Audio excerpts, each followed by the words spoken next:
aku baru saja mempelajarin seputar Ho'oponopono, yang dimana Ho'oponopono ini gak hanya sebatas mengucapkan I'm sorry, please forgive me, thank you, I love you. Gak hanya sebatas itu teman-teman. Awal mula aku tahu Ho'oponopono ini dari tahun 2022. Yang dimana waktu itu ya aku hanya sebatas melafalkan.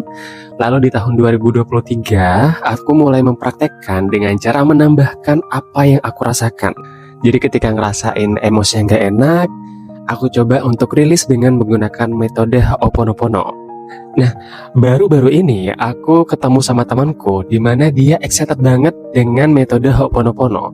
Yang dimana aku tahu kalau metode Ho'oponopono itu ya seperti itu, hanya sebatas itu. Tapi ternyata maknanya jauh lebih dalam teman-teman. Dan akhirnya dia ngirim link ke aku, di mana aku ngelihat link YouTube-nya. Mungkin di sini aku bakalan cantumkan YouTube-nya. Di mana ternyata pembahasan Ho'oponopono ini jauh lebih dalam daripada yang aku bayangkan. Sesimpel kayak kita ngerasakan emosi, mungkin marah, mungkin jengkel, atau mungkin kita tertrigger dengan suatu hal. Hal yang pertama harus kita lakukan di metode Ho'oponopono adalah mengakui. Mengakui bahwa kita turut andil dalam hal-hal yang kita rasa itu menjengkelkan. Mungkin kita terjebak di kondisi kemacetan. Kita harus mengakui bahwa kita juga terlibat dalam proses kemacetan itu.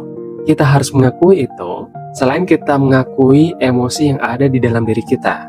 Nah, dengan mengakui hal-hal yang terjadi di hidup kita, itu nanti akan membantu kita untuk merilis emosi-emosi itu. Dan akhirnya aku praktekkan dan ini kerasa lebih dalam. Entah emosi yang aku rasakan ini kerasa lebih mudah untuk dirilis. Dan ya, akhirnya aku nemu satu metode lagi untuk merilis emosi.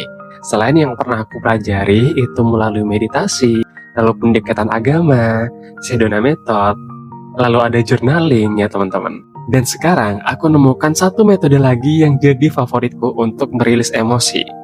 Dan metode Ho'oponopono ini adalah salah satu metode yang cukup mudah diterapkan dan digunakan oleh banyak orang. Jadi ya kalau teman-teman mau mempraktekkan Ho'oponopono, langsung praktekkan teman-teman.